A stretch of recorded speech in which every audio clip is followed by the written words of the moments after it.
Copy and scan with legal size media on the HP OfficeJet Pro 8120, 8130, 9120, and 9130 all-in-one printer series. Your HP OfficeJet Pro printer allows you to easily copy and scan legal size pages in a variety of ways. This video covers how to make legal size copies, as well as scan a legal size page to a USB drive, an email address, and to your computer. To begin, load the original document, print side up, into the document feeder. Slide the paper in until you hear a tone or see a message on the control panel display indicating that loaded pages are detected. Legal is only supported as an original size if the original is loaded in the document feeder, not on the scanner glass. Make a legal size copy.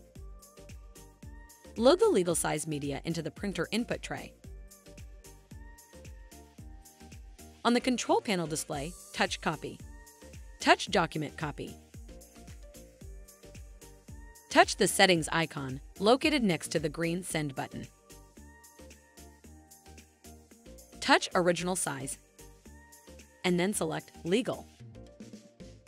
Touch the green Send button to start the copy. The copy then prints.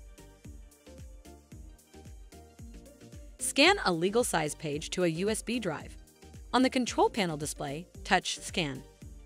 Touch Scan to USB. Touch the settings icon located next to the green Send button. Touch Original Size and then select Legal. Touch the green Send button to start the scan. The scan is sent to the USB drive. Plug the USB drive into your computer to view the scan. Scan a legal size page to an email address. On the control panel display, touch Scan. Touch Scan to Email. Touch a profile. Enter the email address you would like to send the scan to. Touch the green Send button to start the scan. The scan is sent to the email address. Scan a legal size page to your computer. On the control panel display, touch Scan. Touch Scan to Computer. Select the computer name. Touch the green Send button to start the scan. The scan is sent to your computer.